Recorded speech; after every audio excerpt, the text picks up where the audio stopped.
রক্তদান মহোদ্দান এই ভাবনাকে পাথেয় করে আকবর আলী খন্দকার স্মৃতিরক্ষা কমিটির উদ্যোগে প্রয়াত জননেতা আকবর আলী খন্দকারের ৬৯তম জন্মদিন উপলক্ষে পান্ডুয়ায় পালিত হলো রক্তদান শিবির অনুষ্ঠান। রক্তদান শিবিরের পাশাপাশি এদিন মঞ্চ থেকে শীত বস্ত্রও প্রদান করা হয়। উপস্থিত ছিলেন পান্ডুয়ার দাপুটের তৃণমূল নেতা সঞ্জয় ঘোষ সহ অন্যান্য নেতৃত্ব ও কর্মীবৃন্দ। এদিনের মঞ্চ থেকে বক্তব্য রাখতে গিয়ে বিজেপিকে কড়া ভাষায় আক্রমণ শানান তৃণমূল নেতা সঞ্জয় ঘোষ। কি বলেছেন তিনি শুনুন।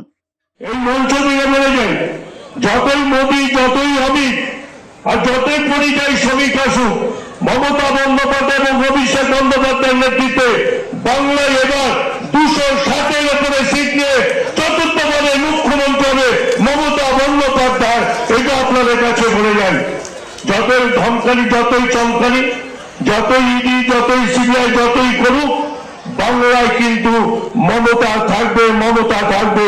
মমতা যতদিন বেঁচে থাকবে, নরেন্দ্র মোদী কেন, অমিত শাহ কেন, যোগী কেন, কারো ক্ষমতা নেই বাংলা ছিনিয়ে নেয়। বাংলায় একমাত্র থাকবে মমতা বন্দ্যোপাধ্যায়। তাই আকবরদার এই কাজগুলো, আকবরদা যদি বেঁচে থাকতেন আজকে আকবরদা আমরা মমতাদের পাশে সবসময় সহায়সঙ্গী হিসাবে দেখতে পেতাম। আমার কথা মনে আছে, নিজাম প্যালেসে দিদিমণি যুব কংগ্রেসের সভানেত্রী, তখন আমরা ছাত্র পরিষদ করি, মনিন্দর সিং ছিল অল ইন্ডিয়া কংগ্রেসের সভাপতি ছিলেন। সেখানে আমরা একটা মিটিং এ গেছিলাম আকবরদার সঙ্গে। আকবরদাকে যে কতটা মমতা বন্দ্যোপাধ্যায় ভালোবাসে সেখানে আমি দেখে বললাম যে আকবরদা আমরা যতদিন বেঁচে থাকবো, যতদিন সূর্য চাঁদ থাকবে, সূর্য চন্দ্র যতদিন থাকবে, আকবর আলী খন্দকারের নাম ততদিন থাকবে। এটা বলে গেলেন মঞ্চ থেকে।